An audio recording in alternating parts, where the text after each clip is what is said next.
Let's start by telling you that the Inspector General of Police, Kayode Egbetokun, has ordered a probe into the stampede at a food distribution event in Abuja and Anambra State. At least 10 persons died and many others were injured during the distribution of food items to vulnerable and elderly individuals at the Holy Trinity Catholic Church in Maitama, Abuja. 3 persons were also confirmed dead and several others were wounded in a philanthropic drive in Okija, Anambra State. The Anambra death toll has since risen to 22.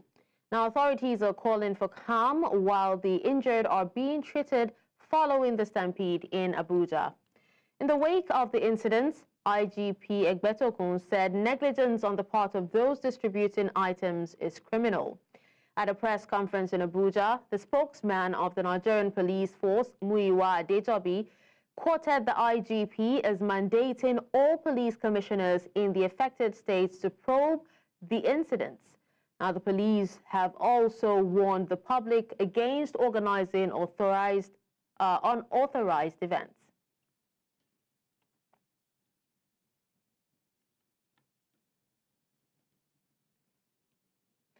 Earlier, News Central's Igbalani Omoni visited the Islamic High School, Bashorun in Ibadan, where no fewer than 35 persons were confirmed to have died during a Christmas fun fair organized last week by Naomi Shilekunala, the ex-wife of the Oni of Ife, in partnership with Agidigbo FM.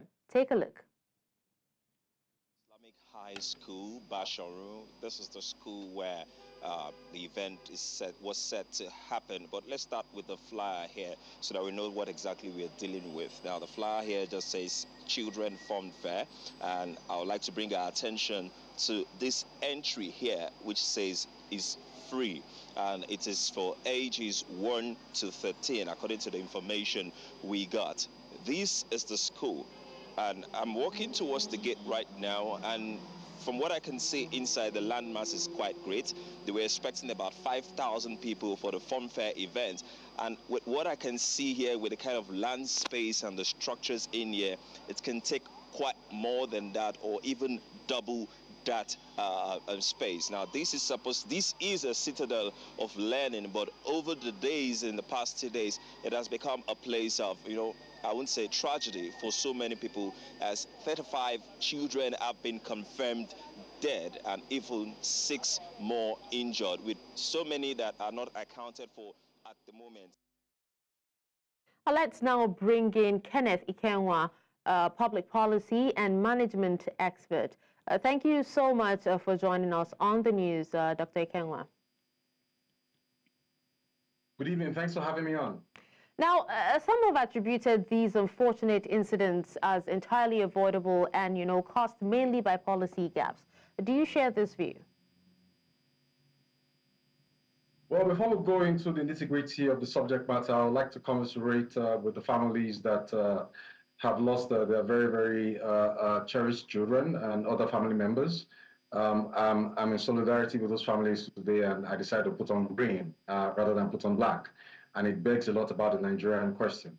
So coming back to your question and to the issue of policy gaps, there is much more than a pyramid of policy gaps, an oasis of policy gaps that is responsible for issues like this.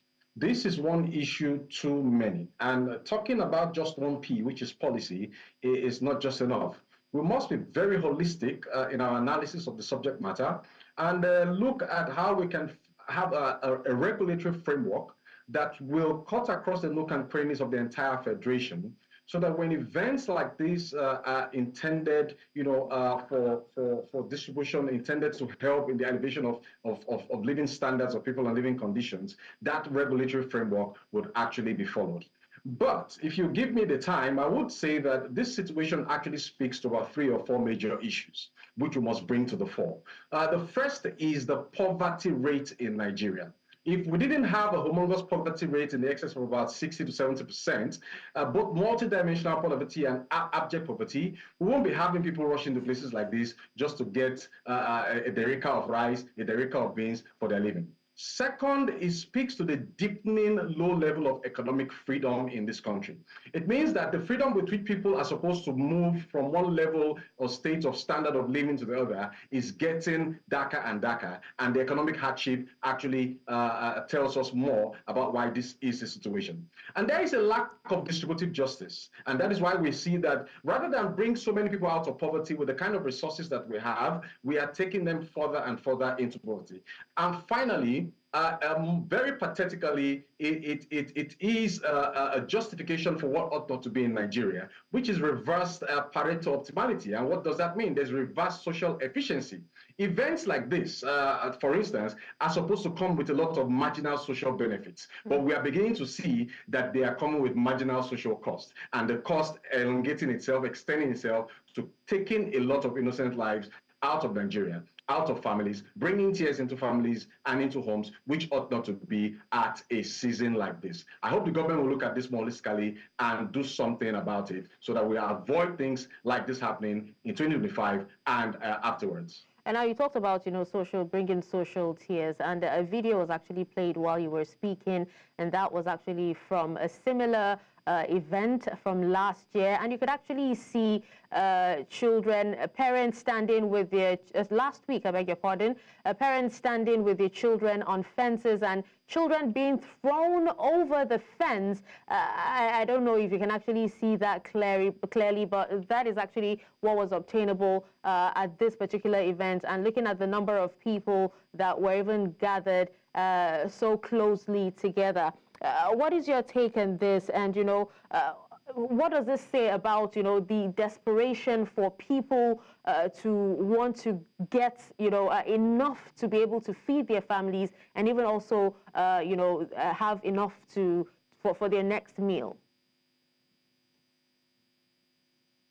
Well, what has been displayed and what I just watched that I was viewing whilst you were speaking, and bringing it down to the point of desperation, just shows that there is a correlation between desperation of people, at least to get a basic meal or 3 basic meals, or at least to feed their families, or to send their children to environments like this to get, palliatives that could last for a week, a day, or 2 or 3, and the deepening poverty levels. But what is more worrisome for me is the fact that this is beginning to become an emerging pop culture in our country, where people organize fanfares and people organize activities without actually going through the necessary guards, the necessary protection, security guards that are needed for such activities, to take place in the first place.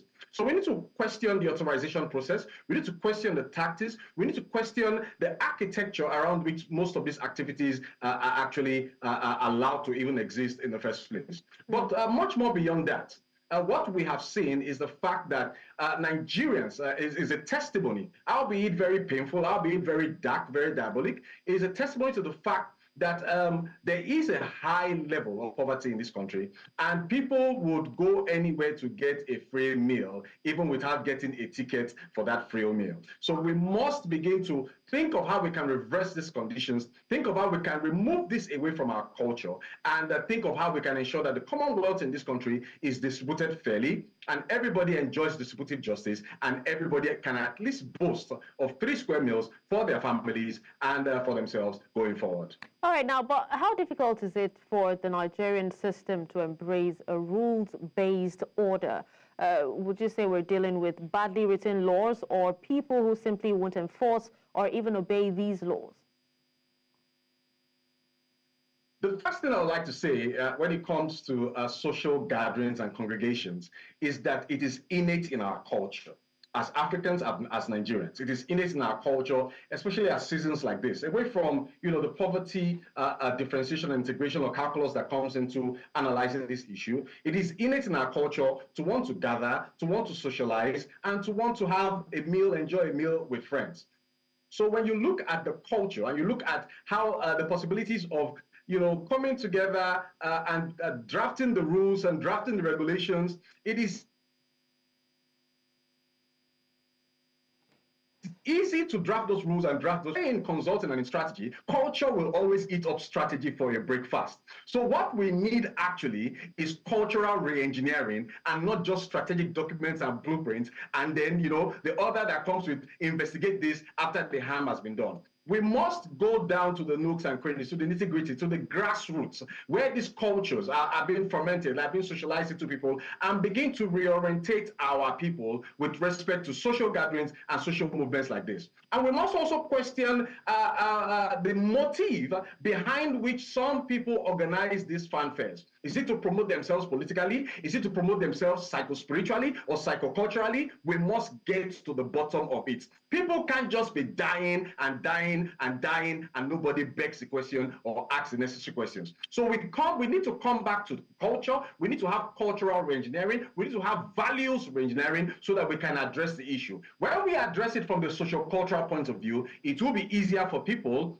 to embrace the new laws, embrace the new framework, embrace the new regulations, and stick to these regulations, because it benefits us in the long run than in the short run, and it reduces these incidences of social tears and social damage to collateral and to families being knit together and broken because of issues or incidences that could have been avoided, just as this one. All right, well, thank you so much, Dr. Kenneth Ikenwa, for speaking to us this evening. Always my pleasure. Thanks for having me on. Now, let's also tell you that traders at the Erdole motorcycle market in Gusau, Zamfara State are now counting their losses with tears after a massive Saturday evening fire left them devastated as the flames consumed shops and stalls worth millions of naira. Eyewitnesses described the scene as chaotic, as the cause of the fire remains unknown, but its rapid spread left many unable to salvage their goods. Emergency teams from the Zamfara State Fire Service responded promptly to bring the inferno under control. However, the extent of the destruction has left many shop owners counting their losses. Authorities have yet to confirm the total value of the damage or the possible cause of the fire, but investigations are expected to begin as soon as the situation is under control. We'll take a break now, and when we come back, we'll tell you how Nigeria police denies Amnesty International's report that they killed approximately 24 persons during a crackdown on End Bad Governance protesters across 6 northern states in August. Stay with us. We'll be right back.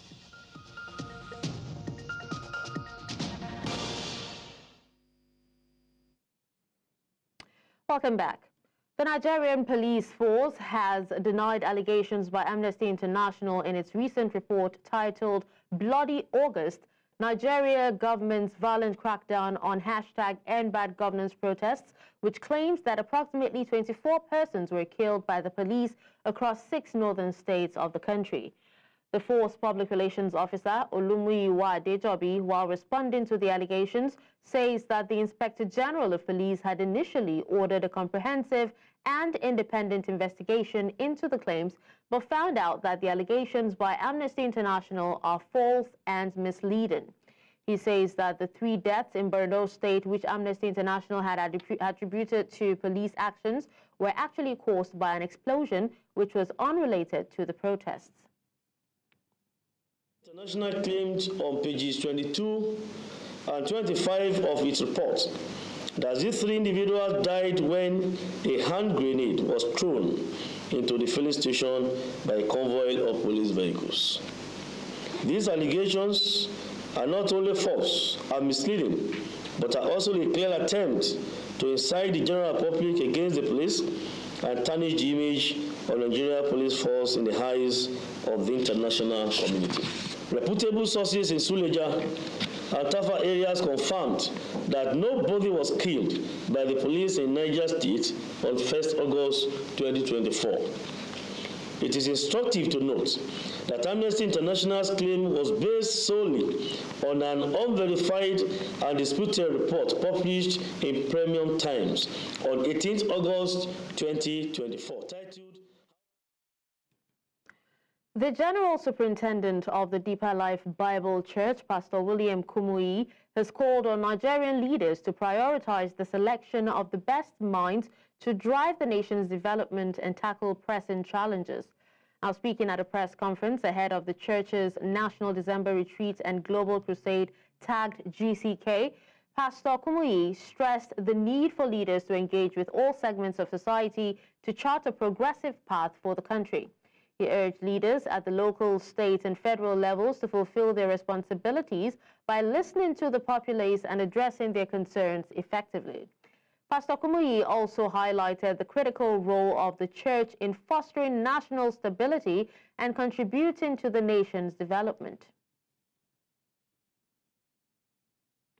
We understand there are different ways of looking at impartation. There are people who will look at impartation on the economic side. Others will look at impartation and the change on a kind of global view. And when you think of that and you evaluate, okay, what's happening with inflation, what's happening with the economy, what's happening with, having food on the table and everything, you have different parameters and different checks. But we say that once God is brought in, not only brought in into the personal life or family life, but even in the nation, because in the Bible, there were times when things were really down. But you had an Elijah, you had an Elisha, you had a Moses that interceded for the nation, and things turned around. And I believe that the place of the church is not... With the festive season in full swing, transportation parks across the country are experiencing a surge in activity. Now, in Abuja's Jabi Motor Park, located within the federal capital, travelers say the rise in transportation fares is biting hard on their budget. News Central's Joshua Marai takes a closer look at the impact on commuters and transport operators alike. Jabi Motor Park in Abuja's Municipal Area Council is bustling with activity as travelers depart the capital for various destinations. Typically less crowded, the park is now filled with Nigerians eager to take the journey back home in order to spend the Yuletide with their families and loved ones. Among them is Timmy Edwards, who, like many others, is contending with the increase in bus fares. Like I said earlier this week, it was, I was going to Lokoja, it was 7,500, and today is 9,200. And tomorrow is still going to go more than this later. These fares increases, though common during festive periods, are adding to the challenges faced by travelers like Joy Akko. She knows that the rise in petrol prices compared to other years has directly impacted the cost of interstate transportation. Because of the increase in the fuel price, everything is hiked up. So the prices are way too high, but what can one do? Before, normally it used to be like 9,000, but I think presently now they say it's 13,000. Speaking to one of the drivers at the motor park, he gives reasons why he thinks there is an increase in the price of interstate transportation fares. During Christmas season, we are getting plenty more passenger, and some passenger will carry plenty goods, as what you see by yourself. Now, because of the fuel price, that is why the transport money was increased. As the festive season approaches, the combination of rising petrol prices and increased passenger demand continues to impact transportation costs, leaving travelers to navigate these challenges as they journey to reunite with their loved ones. In Abuja for News Central, I am Joshua Imarai. As Nigerians brace for the annual Christmas and New Year celebrations, the issue of escalating transport costs has once again taken center stage, with many citizens unable to afford the inflated fares for long-distance travel. Amid this crisis, the Borno State government's decision to offer free transportation to Christians traveling home for the holidays in the south, east, and other parts of Nigeria has reignited happiness in many. News Central's Umari Kirawa completes the report. It is that time of the year where Christians across the globe travel home to celebrate Christmas and New Year festivity with loved ones. Transport fares for buses, trains and flights usually surge in this season, with many travelers in major cities like Lagos and Abuja reporting that prices have nearly doubled compared to last year. Just Gombe here, that one used to go 6,500, now to 4,500 even. Now it's 9,000. So it doesn't matter. Let the price keep going up. People will survive, but let the government do something about it. This subsidy should come back. This subsidy issue, they should bring it back. Let those that are consuming, let them consume it. So it's very difficult for people to travel now because of many things that is happening. So moving to eat food, they don't have. Gloria Oji and Ngozi Mohammed in Nigeria's Borno State queue up among hundreds of travelers to gain access to a free ticket to travel back home Anambra State to celebrate the season with loved ones. It's season. I have to go home, but I will miss Maiduguri because it is a peaceful state. It's unique. I love Maiduguri. In fact, I will miss Maiduguri. After the festive season, I'll be coming back. The governor has been so kind to us for this free transport that he gives our people. Other travelers and leadership of both the Igbos, Yoruba, among other ethnic groups who were opportune to access the free travels, have this to say. Considering the situation of the country now, most of our people here wouldn't have traveled. For the past 5 years, Governor Zulum have been doing this, and the people, every non-indigenous in the state is indeed proud of what he has been doing. Governor Zulum still remember the widows to put smile in their face. Each of them 50,000 naira to do their Christmas. The same people you see that are traveling this morning, each of them will get 50,000 naira to take care of their journey. The government says it is part of a unifying initiative. Those that are traveling today, they are part and parcel of Borno State, and inshallah we'll try as much as possible to see to it that they go home safely. The Borno State free transport gesture has no doubt eased the burden of travel cost for some of the Christian community traveling to celebrate the season of happiness with their loved ones. In Maiduguri for News Central, Umaru Kirawa. The Commissioner of Police in Plateau State, Emmanuel Additional, has announced that over 200 personnel of the force, along with other resources, have been deployed to flashpoint areas within the state to maintain internal security during and after the Yuletide season. The Commissioner made this statement during a stakeholders engagement organized by the Plateau State Command of the Nigerian Police Force to ensure the safety of lives and property across the state. News Central's Chizoba Nyongwe reports.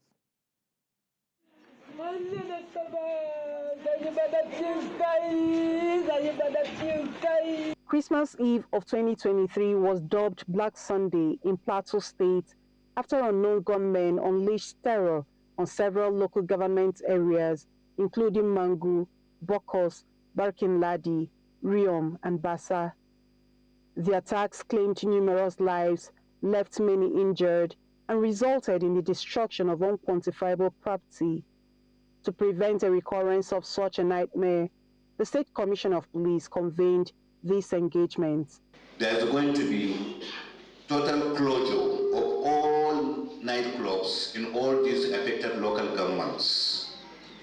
And there's going to be restriction equally of night grazing please. Farming, especially in the night. Then miners who are going for mining, all were being banned within that period that I mentioned. All beer parlors are to be closed within 6 p.m. to 6 a.m. Within that period, that is 23rd of December to 3rd of January. There is total ban on the use and the sale of knockouts throughout the command or throughout the state per se. And on this, we are calling all the good people of Plateau State to adhere strictly with the simple instruction to at least allow our Christian brethren to celebrate the Xmas in a peace manner without any rancor. The operation of motorcycles and tricycles remains banned on 25th and 26th December, as well as 1st January 2025 within Jos North and Jos South local government areas. Members of the public are urged to remain peaceful during and after the festive period. Someone promises to start down this information to all our branches in the state. We will work with you diligently. If we have any reason, we will call you and report where we cannot intervene. But we want that whenever we bring a report, immediate action will be taken. There was something that happened within Congo, Russia this week, where a member of this gang of Sarasuka was killed, and some of his members they have the intention of retaliating. Please, I want the security agencies to take proactive measures against this. So many things going on in the communities that people would love to say, but unless they get that double assurance that when you say it, you are protected, people will still not talk. And the truth is that it is only when people begin to talk that truly you will know what is happening in the room. With these measures in place, it is expected that other sister security agencies in the state will collaborate with the police to ensure a hitch-free Yuletide. In Jos for News Central, Chizoba Aniumi. Thank you for staying with us. Cyclone Chido has claimed the lives of at least 94 people in Mozambique, with over 110,000 homes destroyed. The storm's impact has been devastating, with over 620,000 people affected, mostly in the northern province of Cabo Delgado. Now, the cyclone brought strong winds of up to 260 kilometers per hour and heavy rainfall of 250 milliliters in just one day. Mozambique is already grappling with a post-election crisis, with opposition allegations of electoral fraud. The disaster also has affected other countries, including Mayotte, where 35 people have been reported dead, and Malawi, where 13 people lost their lives. Ivory Coast opposition leader Tidjani Thiam has raised concerns over the low voter registration rate ahead of the country's presidential election, scheduled for less than a year from now. Now, addressing supporters at a rally, Thiam criticized the low rate of registration on the electoral roll, describing it as a significant weakness in the nation's democratic process. He called for an urgent revision of the voter register to ensure a more inclusive and credible electoral process. Thiam's comments come as the country prepares for a pivotal election, with calls for transparency and broader participation intensifying. J'avais souligné dès le mois de mars qu'une des faiblesses majeures de notre démocratie est le faible taux d'enrôlement de nos populations sur les listes électorales. Non. Mais la loi impose au gouvernement d'effectuer une RLE annuelle. Nous exigeons donc maintenant une RLE en 2025 et idéalement en février. Tout le monde a pu constater que la production des certificats de nationalité a été un obstacle majeur. Il y a maintenant des centaines de milliers d'Ivoiriens décidés à s'enrôler et disposant des papiers nécessaires. Au nom de la démocratie et pour une élection apaisée et dont les résultats seront reconnus par tous, le gouvernement se doit d'organiser une telle RLE en 2025 et aucun Ivoirien qui désire s'inscrire ne doit trouver une porte close. Le président Tidjani Thiam, pour moi, c'est une nouvelle valeur pour la Côte d'Ivoire, que tous les jeunes, en principe, doivent suivre, parce qu'il incarne du renouveau. Le fait qu'il soit ingénieur, d'abord, il a la facilité de développer, de concevoir, voilà, les idées. Et puis voilà, donc pour moi, en tout cas, c'est une valeur sûre pour la Côte d'Ivoire à venir. Je suis plus que confiante parce que le capitaine qui conduit le bateau est vraiment confiant. C'est un homme déterminé, c'est un homme qui n'a pas peur. Et quand on veut suivre un tel leader, on ne peut pas avoir peur. On est très confiante. Moi, personnellement, je suis très confiante. Les Amazones sont confiantes. Ces prêts sont toujours là. A moderate earthquake measuring 5.3 on the Richter scale struck western South Africa early Sunday morning, shaking multiple regions. Now, according to the U.S. Geological Survey, The tremor occurred at 2:51 a.m. local time, about 101 kilometers west of Brandley, a small town in Northern Cape Province. Classified as moderate, the earthquake has the potential to cause minor damage to infrastructure. However, no official reports of casualties or property damage have been received so far. Local authorities are expected to conduct further assessments to evaluate the impact of the tremor. Residents in the affected areas are advised to remain vigilant. In other news from around the world, Pope Francis condemned Israeli airstrikes in Gaza again, a day after an Israeli government minister publicly denounced the pontiff for suggesting the global community should study whether the military offensive there constitutes a genocide of the Palestinian people.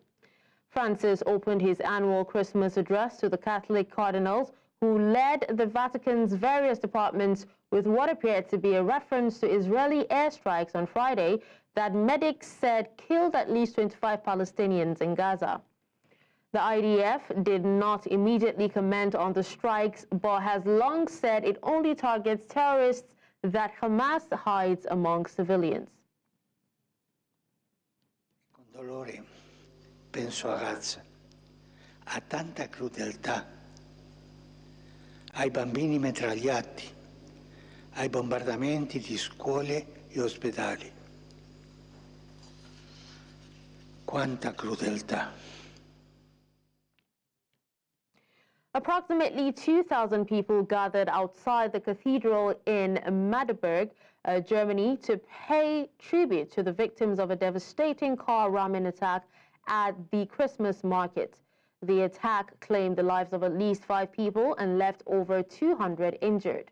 The memorial service held inside the cathedral was broadcast on a large screen outside the gathered crowd. Now, officials revealed that the suspect, a Saudi national, held strong anti-Islam views and expressed anger over Germany's migrant and asylum policies. Among the deceased was a 9-year-old child, while the injured, numbering 205, were being treated in 15 regional hospitals. The incident has left the nation in mourning as investigations continue.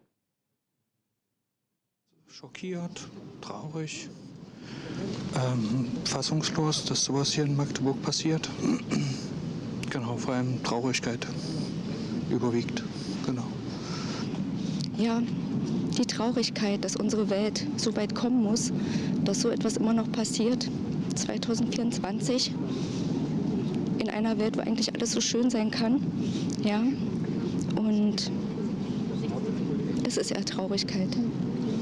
Also ich muss sagen, ich habe nicht damit gerechnet, dass so viele Menschen heute sich hier versammeln, weil ich schon vermutet habe, dass auch viele gerade auch Angst haben, was ja irgendwo auch verständlich ist. Aber umso schöner finde ich, dass man dem halt keinen Platz bietet und quasi ja, den Opfern gedenkt und sich dafür halt auch hier versammelt. Und, ja. In Deutschland stehen, die deutsche Regierung weiß, was eigentlich zu tun ist, und sie macht nichts. Das sind nicht meine Bemerkungen. Natürlich ist es meine Bemerkung, aber das kommt auch von der Seite der Polizei, von Sicherheitskräften. Es wird einfach nicht darauf eingegangen. Beste Beispiel, Nancy Faeser, unsere Innenministerin, wollte erst die Grenzen nie kontrollieren, jetzt kontrolliert sie. Ich bin über die Grenze gefahren, um das mal zu prüfen. Ich habe nirgends Russian President Vladimir Putin has promised to bring destruction to Ukraine in retaliation for a drone attack on the central Russian city of Kazan. The attack, which Ukraine has not commented on, hit a luxury apartment block and set off fireballs, but caused no reported casualties. Now, Putin's threat comes as Russia claims fresh advances on the battlefield in East Ukraine, including the capture of 2 villages. The escalation in violence has raised concerns about the nearly 3-year conflict, with Russia accelerating its advance across eastern Ukraine in recent months.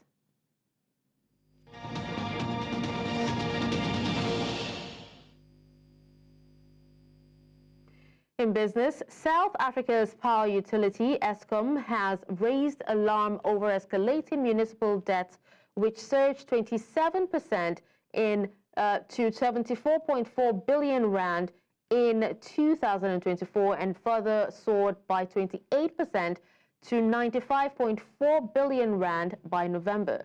Projections estimate this debt could reach 110 billion rand by March 2025, jeopardizing Eskom's financial stability. The utility firm is naming the municipalities and the debt owed by each.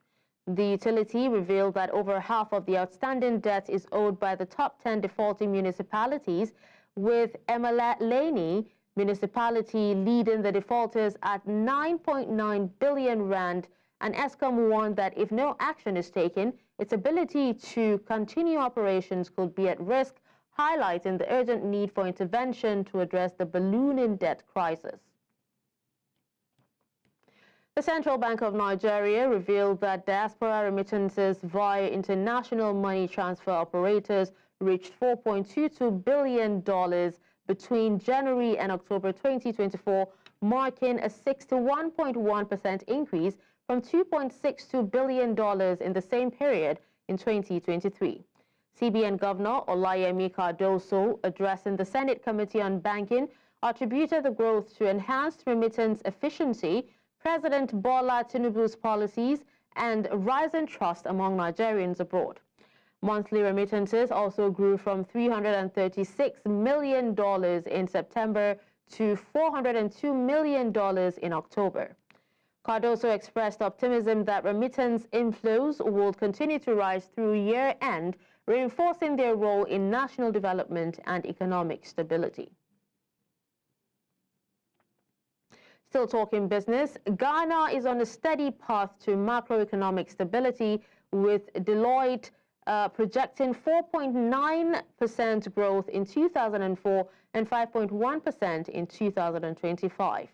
The recovery is driven by debt restructuring, fiscal consolidation, a stabilizing CD, and easing inflation, which could lower borrowing costs and boost private investment. President-elect John Mahama faces challenges including high inflation, debt, and currency weakness, but is expected to focus on fiscal discipline, infrastructure investment, and possibly renegotiating Ghana's $3 billion IMF bailout. Deloitte warns of risks like commodity price volatility, exchange rate shocks, poor infrastructure, and public discontent, which could undermine growth prospects despite ongoing reforms.